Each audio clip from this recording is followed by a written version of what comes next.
할렐루야. 오늘도 우리 수요 목양 예배 오신 여러분들을 주님의 이름으로 환영하고 축복합니다. 매일매일의 삶 속에서 정말 따뜻한 봄날의 햇살과도 같이 또 촉촉히 단비를 내려주시는 그 하나님의 은혜들을 또 삶의 순간순간 경험해 가시는 우리 성도님들의 삶이 되실 수 있기를 간절히 소원합니다. 오늘도 하나님께서 우리에게 주실 은혜들을 기대하면서 여러분의 삶의 자리에서 우리 다 함께 사도신경 고백하심으로 예배자의 마음으로 하나님 앞에 나아가도록 하겠습니다. 다 함께 사도신경 고백하겠습니다. 전능하사 천지를 만드신 하나님 아버지를 내가 믿사오며 그 외아들 우리 주 예수 그리스도를 믿사오니 이는 성령으로 잉태하사 동정녀 마리아에게 낳으시고 본디오 빌라도에게 고난을 받으사 십자가에 못 박혀 죽으시고 장사한 지 사흘 만에 죽은 자 가운데서 다시 살아나시며 하늘에 오르사 전능하신 하나님 우편에 앉아 계시다가 저리로서 산자와 죽은 자를 심판하러 오시리라. 성령을 믿사오며 거룩한 공예와 성도가 서로 교통하는 것과 죄를 사하여 주시는 것과 몸이 다시 사는 것과 영원히 사는 것을 믿사옵나이다. 아멘.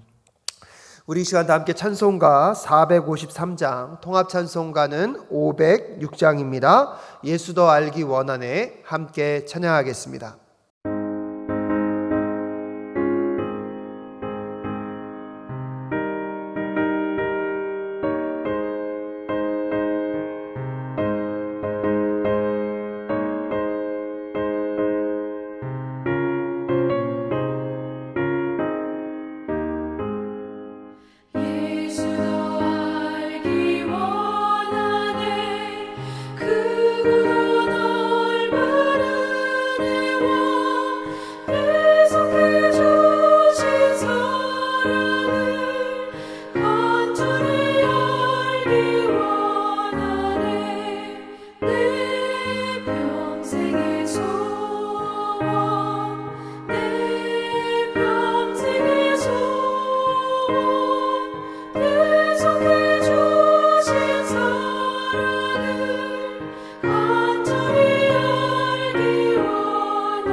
기도하겠습니다.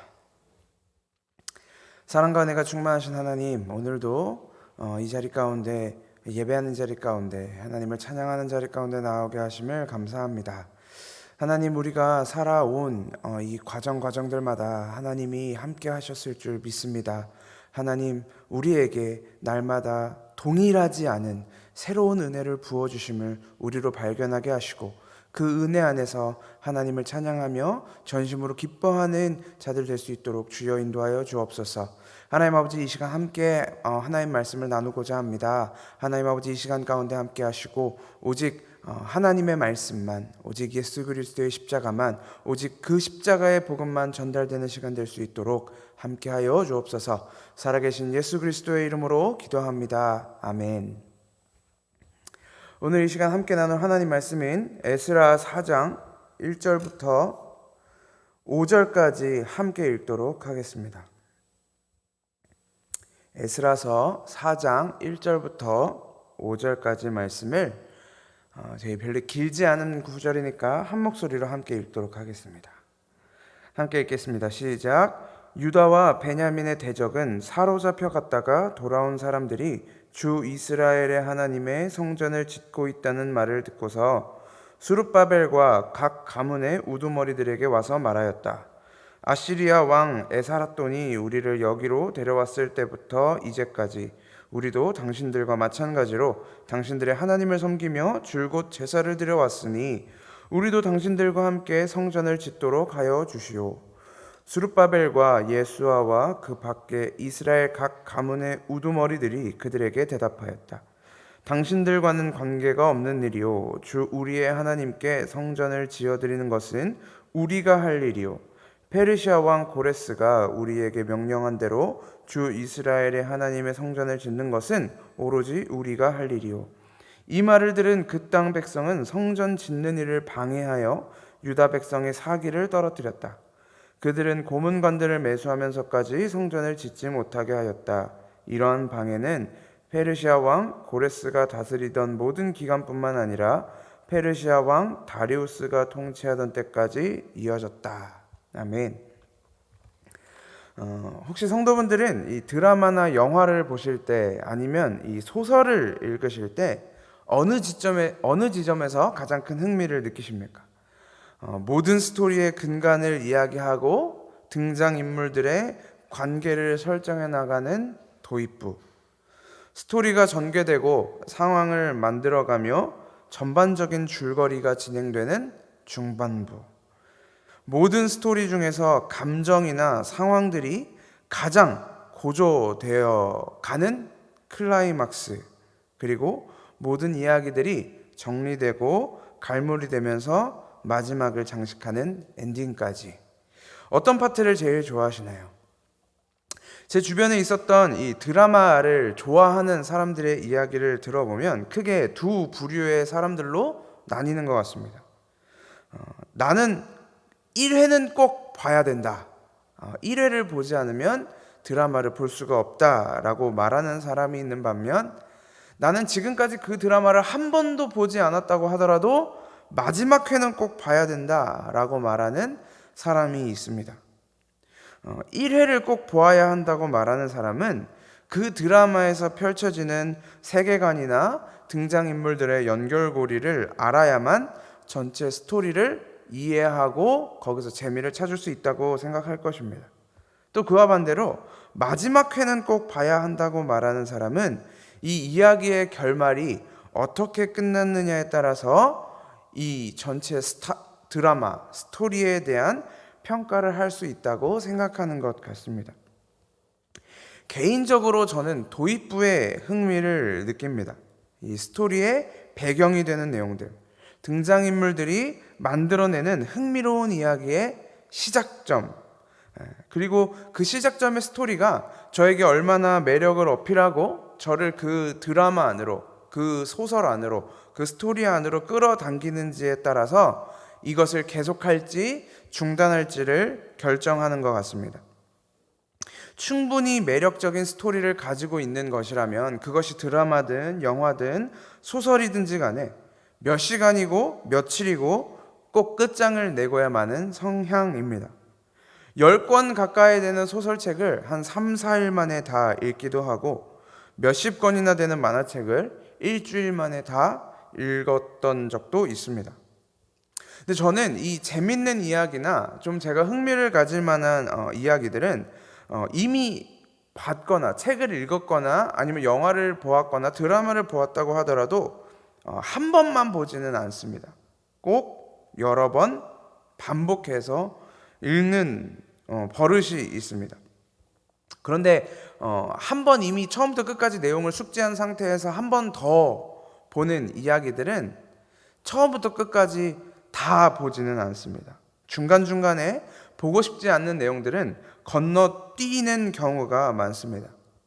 제가 이 건너뛰게 될 때, 중간 내용을 건너뛸 때 어떤 내용을 주로 건너뛰냐면 이 전체 스토리 안에 등장하는 등장인물들 사이에 예기치 못한 갈등이 생기는 부분들입니다. 이런 부분이 생기면 그 갈등과 이 부딪힘이 고조로 가는 클라이막스에 도달하는 그런 부분들은 저는 잘 넘겨버립니다. 이미 한번 본 내용들이기 때문에 이 갈등이 왜 생기는 것이고 그 갈등이 어떤 오해들로 생기는 것이고 어떤 상황들이 이 갈등을 야기하고 있는지 뻔히 알고 또 그 후에 어떻게 결론이 나는지까지도 알고 있지만 그럼에도 저는 그 부분을 별로 보고 싶지 않습니다. 그 갈등의 결과가 아무리 좋게 마무리가 된다고 하더라도 그 갈등을 사람들 간의 갈등을 상황 사이의 갈등을 바라보는 저의 마음이 썩 내키지 않을 때가 많습니다. 그래서 한번 봤던 스토리를 다시 볼 때는 재방송을 볼 때는 이런 장면들을 넘겨버리는 경우가 대다수입니다. 그런 갈등들이 고조되는 부분을 스킵하면서 넘겨 읽으면서 저는 자주 이렇게 생각했습니다. 작가가 왜 굳이 이런 장면을 넣었을까? 왜 이런 스토리를 삽입했어야만 하는가? 그냥 모두가 다 즐겁고 행복한 과정을 거쳐서 행복한 결론으로 끝이 난다면 얼마나 좋았을까? 왜 등장인물들을 굳이 서로 오해하게 만들고 갈등하게 만들면서 서로가 의도치 않게 아파해야 하고 슬퍼해야만 하는 것일까? 내 마음은 그렇지 않으면서도 상대방에게 상처를 주고 또 상처를 받는 그런 스토리를 왜 굳이 넣어야만 했을까라는 불만이 생겼습니다. 그 뒤에 이 모든 갈등들이 잘 마무리된다고 하더라도 그 장면을 마주하는 것이 저에게는 어려운 일입니다. 제가 이런 내용들을 마주하기 어려운 이유는 어쩌면 그런 모습들이 사람들 사이에 상황들 사이에 갈등이 일어나는 것이 우리의 현실과 너무나도 흡사하기 때문인지도 모릅니다. 함께 예배하는 성도분들의 이 평균 연령대에 비해 제가 연소하고 경험도 부족하지만 그렇기 때문에 감히 인생에 대해서 평가하는 것이 죄송한 일이지만 우리의 인생은 언제나 탄탄대로를 걷지는 않는 것 같습니다. 탄생의 순간부터 죽음의 순간까지 펼쳐진 하나의 드라마가 우리의 인생 속에서 펼쳐집니다. 우리 삶의 일들이 어떤 결말을 향하여 순탄하게 달려나가다가도 어느 순간 우리 삶의 모든 요소들이 우리 인생에서 소용돌이 치기도 합니다. 작가는 스토리에 왜 굳이 이런 장면을 넣은 거지? 라는 불만이 생기는 것과 마찬가지로 우리 삶에서 필연적으로 생길 수밖에 없는 고조와 갈등의 장면들이 등장하게 됩니다.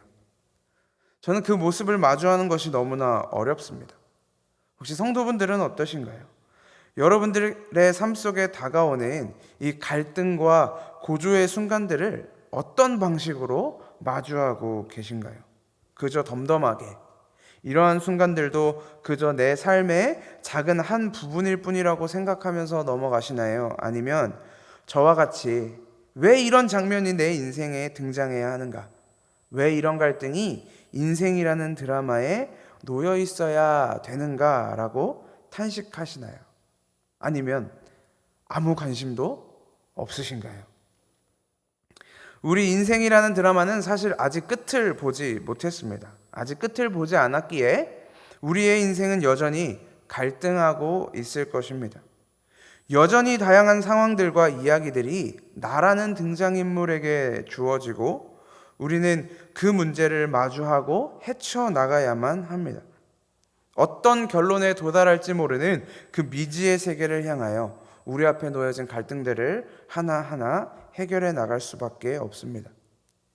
우리의 실제 인생조차 이렇다 보니 힘겨운 하루하루를 견뎌내고 있을 이야기 속 주인공의 모습과 오늘을 살아가고 있는 나의 모습이 겹쳐 보이며 함께 마음 아파하는 건지도 모르겠습니다. 오늘 본문에 등장하는 유다 백성들의 인생을 하나의 드라마로 본다면 어쩌면 지금 갈등이 고조되어 가고 있는 클라이막스 부분이라고 볼 수 있을지도 모르겠습니다. 그들은 자신들이 살고 지키고 있던 땅에서 포로로 잡혀가 이 바벨론이라는 나라에 살고 있었습니다. 그리고는 이 70년이라는 시간이 지난 후에 하나님의 약속에 따라 자신들의 땅으로 돌아가라는 왕의 명령을 받고 예루살렘 성전을 재건축하는 중에 놓여 있었습니다.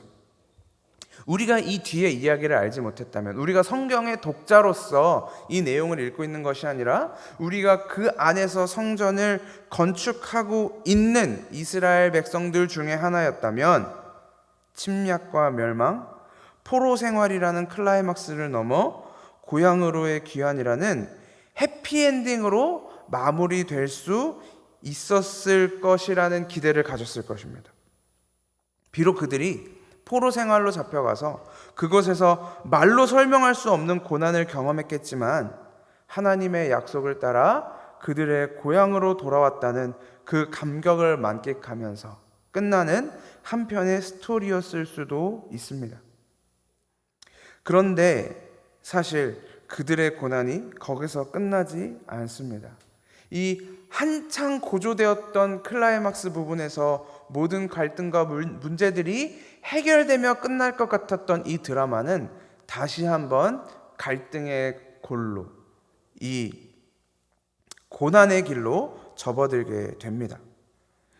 유다 백성들이 자신들의 땅으로 돌아와서 성전을 짓고 있는데 그들의 대적들이라고 설명하고 있는 어떤 부류의 사람들이 와서 그들에게 제안을 합니다. 자신들도 아시리아 왕에 의해서 이곳에 오게 된 이후로는 하나님을 섬겼다. 그들과 마찬가지로, 유대 백성들과 마찬가지로 하나님을 섬겼다. 그러니 성전을 짓는 일에 우리도 동참하게 해달라는 요청을 하는 모습이 등장합니다. 만약에 그럴 리는 없겠지만 제가 성전을 건축하는 일의 담당자였다면, 제가 그 성전 건축을 도맡아서 하는 책임자였다면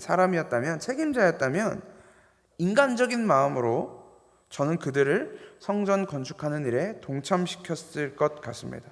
물론 이 인간적인 마음으로 판단했을 때를 이야기하는 것입니다. 왜냐하면 그 당시에는 일손도 많이 부족했을 것입니다. 그리고 원래 무언가를 만들 때 특히 거대한 프로젝트를 할 때는 사람이 많으면 많을수록 좋습니다.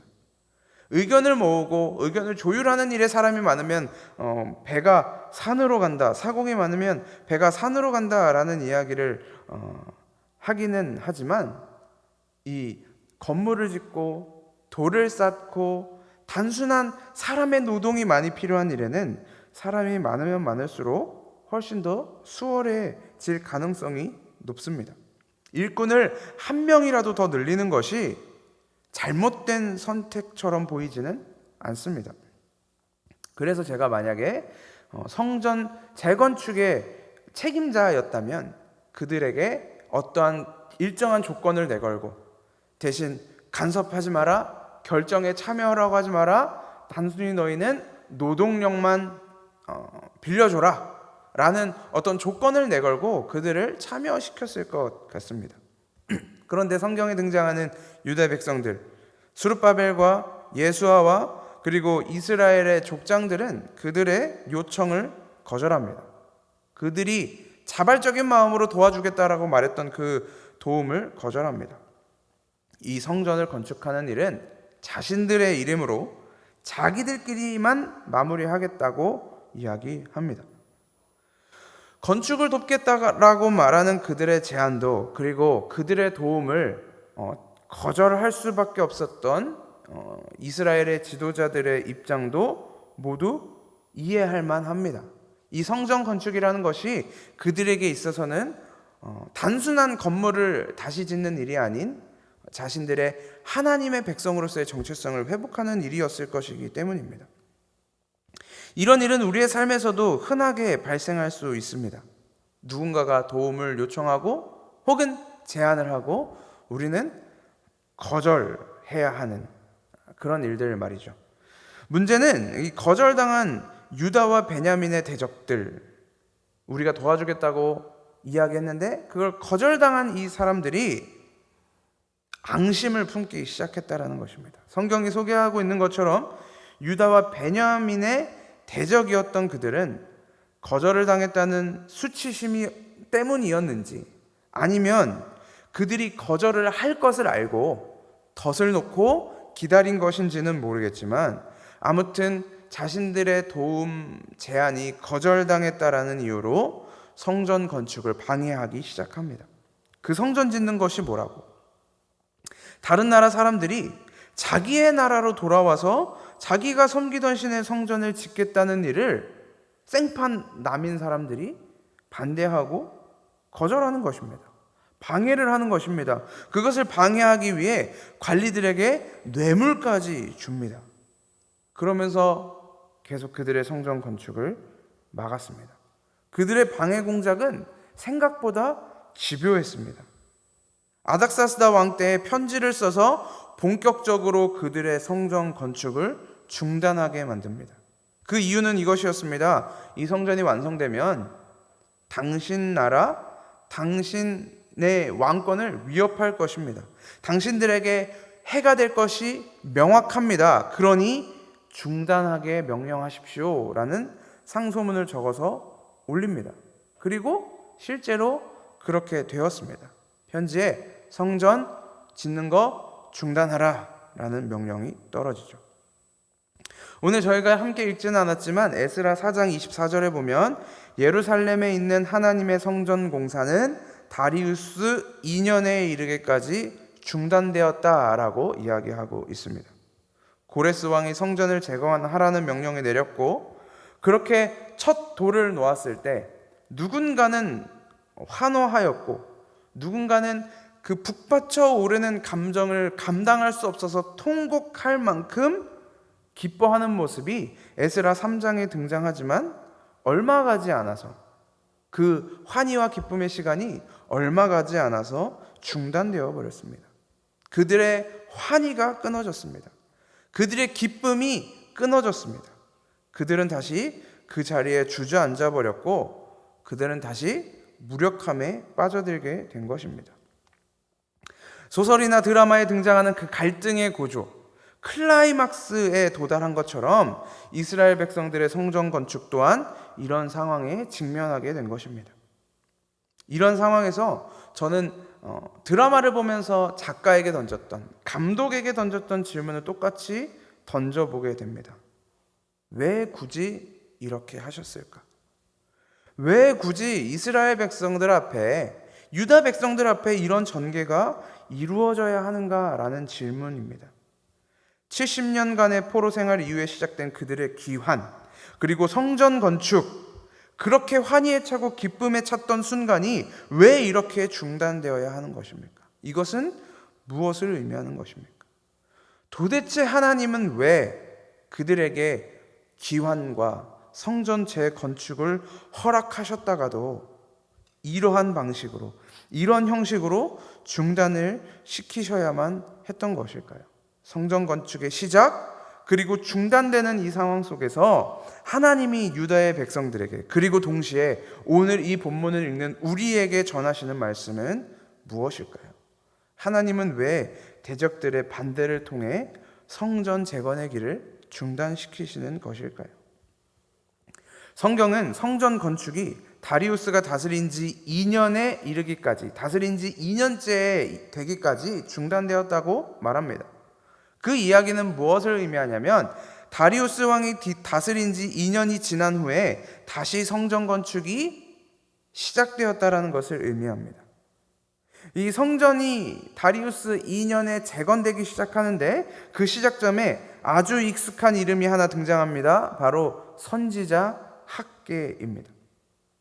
이 선지자들의 말이 유다 백성들에게 임했고 그들이 전한 여호와의 말씀을 힘입어 그들은 다시 성전을 재건축하기 시작했다고 에스라 5장은 이야기합니다. 그런데 에스라 5장을 아무리 살펴봐도 선지자들이 그들에게 하나님의 말씀을 전했다라는 내용 말고는 유다 백성들이 성전을 다시 재건축하기 시작한 어떤 동기부여를 찾을 수가 없습니다.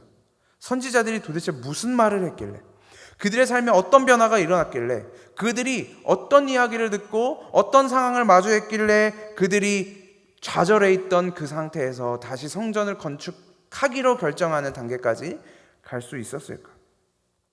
그래서 우리는 학개 선지자를 통해 하나님이 어떤 말씀을 전하셨는지를 찾아보아야 할 것 같습니다. 학개 선지자의 글은 장수로 2장 분량밖에, 학개 1장과 2장까지밖에 없기 때문에 이 2장 분량밖에 되지는 않지만 그 학개 선지자의 모든 글은 성전을 재건축하려고 했던 유다 백성들을 향한 이야기입니다. 그들을 위로하고 그들을 회복시키고 있는 내용들로 가득 차 있습니다. 하나님의 말씀은 이렇게 시작합니다. 성전이 이렇게 무너져 있는데 지금이 너희만 잘 꾸민 집에서 살고 있을 때란 말이냐? 라는 말씀으로 지금 좌절해 있고 절망해 있는 유대 백성들을 일으켜 세웁니다.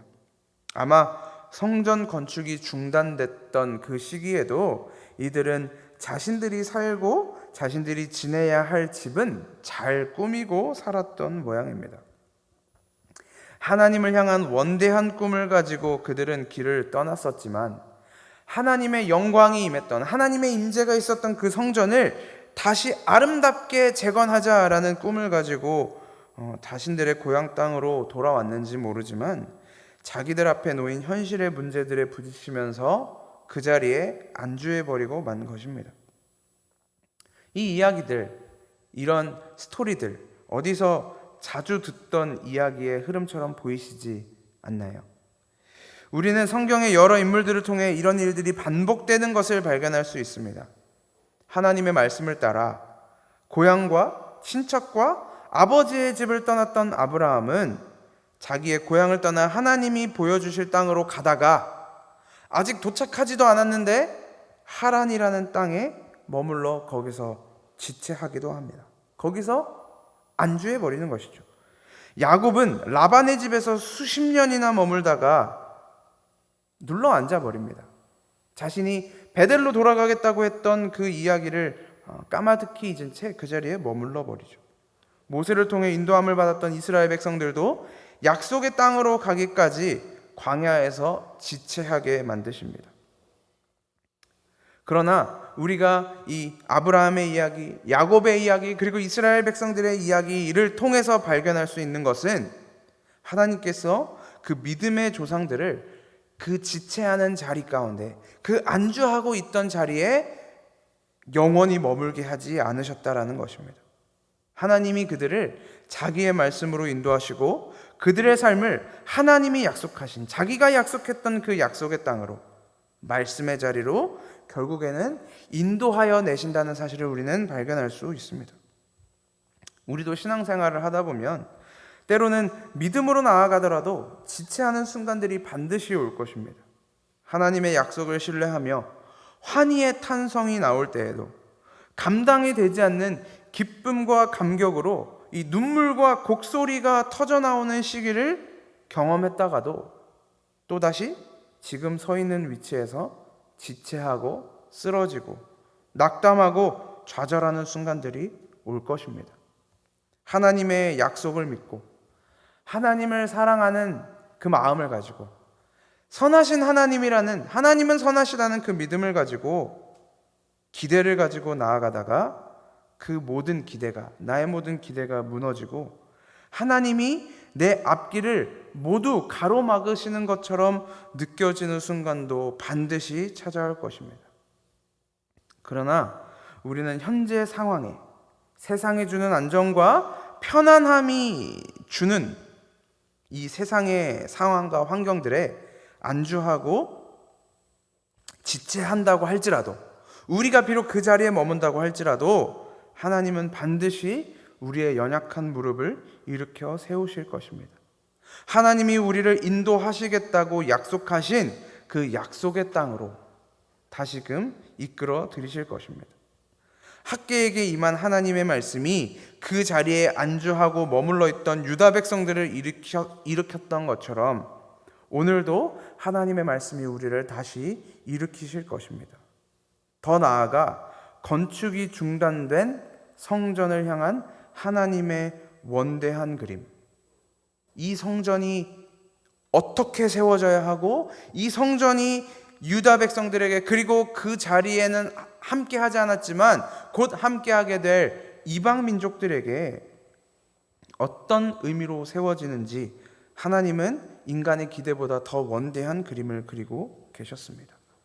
유다 백성들이 생각했던, 유다 백성들이 기대했던 그 다윗의 시대, 솔로몬의 시대에 있었던 영광보다 더 찬란하고 더 영광스러운 날이 하나님의 계획 가운데는 있었다라는 것입니다. 차원이 다른 새로운 영광이었습니다. 하나님은 학개 선지자를 통해 2장 9절에서 이렇게 약속하십니다. 그 옛날 찬란한 그 성전보다는 지금 짓는 이 성전이 더욱 찬란하게 될 것이다. 나 만군의 주가 말한다. 내가 바로 이곳에 평화가 깃들게 하겠다. 나 만군의 주의 말이다. 지금 유다 백성들이 다시 짓는 이 성전은 예전에 있었던 성전보다 더욱 찬란할 것이며 그 성전 안에 진정한 평화가 깃들게 될 것입니다. 이것이 하나님의 약속이었습니다. 다시금 유다 백성들을, 세상에 안주하고 절망하고 좌절하고 있었던 하나님의 백성들을 다시금 일으켜 세우셨던 약속이었습니다. 하나님의 결심이었고 결단이었습니다.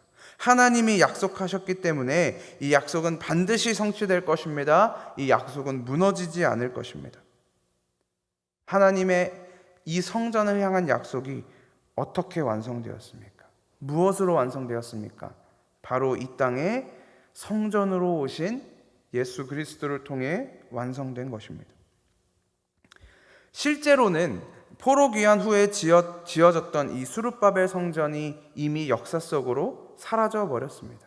이 거물로서의 성전은 이미 무너져 내렸습니다. 예루살렘에 침략한 군사들과 병사들에 의해 돌 위에 돌 하나도 남지 않고 모두 무너져 내렸습니다. 그 성전의 영광을 도무지 찾아볼 수가 없습니다. 만약 학개에서 2장 9절에서 약속하셨던 이 하나님의 약속이 찬란한 성전이 될 것이다, 그리고 이 성전에 평화가 깃들 것이다 라는 이 약속이 건물로서의 성전을 의미하는 것이었다면 하나님의 약속은 실패한 것입니다. 하나님은 그 약속을 지켜내지 못한 것입니다. 하지만 그렇지 않습니다. 하나님의 약속은 실패할 수 없습니다. 하나님의 언약은 성취되지 않을 수가 없습니다. 예수님은 요한복음에서 분명하게 말씀하셨습니다. 너희가 이 성전을 헐라 내가 사흘 만에 일으키리라. 그것은 성전된 자신의 육체를 가리켜 하신 말씀이다 라고 성경은 증언하고 있습니다. 유다 백성들은 여전히 솔로몬 왕이 지었던 그 찬란한 성전, 수많은 사람들이 바라보고 감탄했던 그 시절을 꿈꿨습니다. 이방 나라에서도 솔로몬을 찬양하기 위해서 이 예루살렘 성전으로 다가왔던 그날을 꿈꾸고 있었습니다. 그것이 그들의 소망이었고 그들의 기대였습니다. 그런데 하나님의 관심은 거기에 있지 않았습니다. 그들이 짓고 있는 새로운 성전, 예루살렘에 굳건히 서게 될 단 하나의 성전, 바로 예수 그리스도라는 성전을 하나님은 계획하고 계셨습니다. 하나님의 약속처럼 성전으로 이 땅에 오신 예수 그리스도를 통해 성도들에게 진정한 평화가 깃들었습니다. 지극히 높은 곳에서는 하나님께 영광이요 땅에서는 하나님이 기뻐하신 사람들 중에 평화로다. 예수는 이 땅 가운데 하나님이 기뻐하신 사람들 중에 평화로 오셨습니다. 예수 그리스도가 이 땅에 오셔서 하나님이 임재하시는 가장 완벽한 성전을 건축하셨고, 그 성전은 이제 우리 안에서, 저와 여러분 안에서 말로 다 할 수 없는 영광으로 함께하고 계십니다. 우리 안에 계시는 그 성전, 우리 안에 함께 하시는 그 하나님의 임재, 하나님의 영광은 오늘도 우리를 일으켜 세우며 찬란하게 만들어 가고 계십니다. 우리는 아직 인생이라는 드라마의 결말을 보지 못했습니다. 그렇기 때문에 우리가 경험하는 좌절과 절망이, 그리고 세상이 주는 평안과 안식이 우리를 안주하게 만들지도 모릅니다. 마치 대적들의 시험으로 인해 절망하고 좌절하다가 결국에는 그 현실에 안주했던 에스라 4장에 등장하는 유다 백성들처럼 말입니다. 하란에 머물렀던 아브라함처럼, 광야에서 지체했던 이스라엘 백성들처럼. 그러나 하나님은 우리가 멈춰선 자리에서 결코 우리를 그냥 내버려 두지 않으십니다.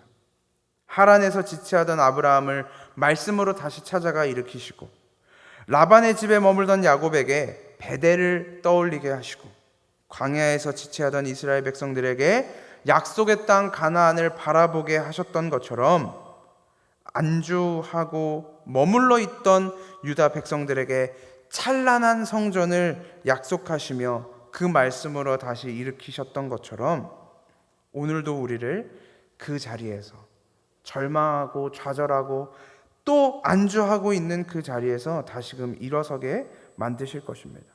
하나님이 우리에게 하신 약속은 썩어 없어질 건물로서의 성전으로 하신 것이 아닙니다. 오늘도 살아계셔서 우리 안에 계시는 진짜 성전, 참된 성전, 그리고 유일한 성전이신 예수 그리스도를 통해 맺으시는 것입니다. 그렇기에 우리 삶에 나타나게 될, 반드시 등장하게 될 그 갈등과 고조의 클라이막스도 우리는 견뎌낼 수 있는 것입니다. 하나님이 그 갈등과 고조의 클라이막스를 넘어 반드시 완성하실 진짜 성전 예수 그리스도가 우리 안에 함께 하시기 때문입니다. 하나님이 만들어 가시는 우리 인생의 마지막 장면, 우리 인생이라는 드라마의 엔딩 장면을 반드시 기대하시기 바랍니다. 예수 그리스도로 완성되는 구원의 엔딩, 약속의 땅으로 반드시 이끌어 들이시는 그 해피엔딩을 꿈꾸시길 바랍니다. 우리의 발목을 붙잡는 이 삶의 여정들, 여전히 유다 백성들처럼 그 헛된 영광을 꿈꾸며, 헛된 성공을 꿈꾸며, 헛된 찬란함을 꿈꾸며 살아가는, 그것을 꿈꾸며 나아가는, 그래서 거기에 안주해버리는 인생이 아니라 하나님이 완성해 나가실 구원의 엔딩을 꿈꾸시며, 그렇게 우리 삶에 다가오는 갈등과 고조의 여정들을 털어버리시고 하나님이 완성하실 그 믿음을 바라보며 그 믿음으로 나아가시기를 예수님의 이름으로 축복합니다. 기도하겠습니다. 하나님 아버지, 은혜를 감사합니다. 하나님, 우리로 말씀을 통해 하나님이 보여주실 그 완전한 약속의 땅, 찬란하고 평화가 깃들 유일한 성전 예수 그리스도를 꿈꾸게 하심을 감사합니다. 하나님, 우리의 삶을 살아가다 보면 우리도 계속해서 우리 삶의 방해들에 의해 좌절하고 절망하다가, 우리의 기대가 무너지는 것 때문에 실망하다가 세상이 주는 안정감에 안주해버릴 때도 있습니다. 그러나 하나님, 하나님께서 아브라함을 일으켜 세우셨던 것처럼 야곱을 일으켜 세우시고 이스라엘 백성들을 세우시고, 그리고 오늘 본문에 등장하는 유다의 백성들을 말씀으로 일으키셨던 것처럼 우리도 또한 하나님의 말씀 안에서 하나님이 우리에게 허락하시는 그 약속을 붙들고 믿음으로 나아갈 수 있도록 인도하여 주옵소서. 하나님이 이끌어들이시는 그 마지막 구원이 우리의 유일한 기쁨임을, 우리의 유일한 소망임을 기억하며 그 길로 담대하게 나아갈 수 있도록 인도하여 주옵소서. 살아계신 예수 그리스도의 이름으로 기도합니다. 아멘.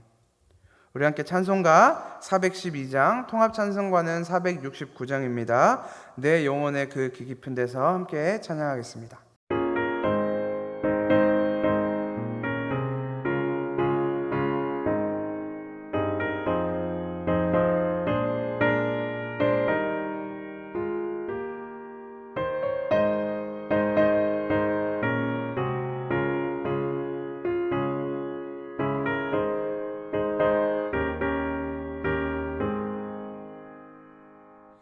내 영혼의 그 깊이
기도하겠습니다.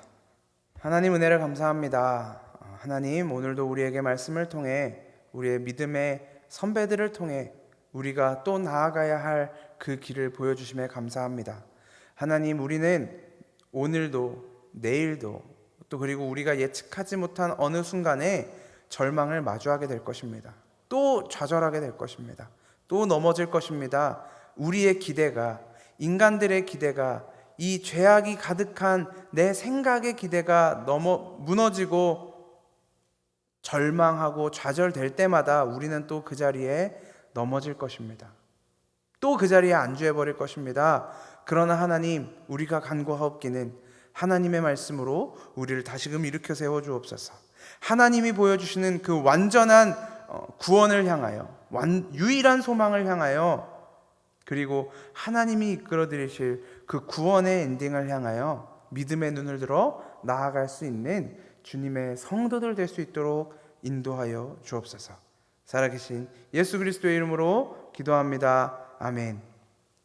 이제는 십자가에서 구원을 완성하신 예수 그리스도의 은혜와 창세 전에 확증하신 하나님의 사랑과 오늘도 포기하지 않고 동행하시는 성령 하나님의 교제가 하나님의 부르심을 입어 거룩하게 된 교회 위에 이제로부터 영원까지 함께 하옵시기를 축원하옵나이다. 아멘.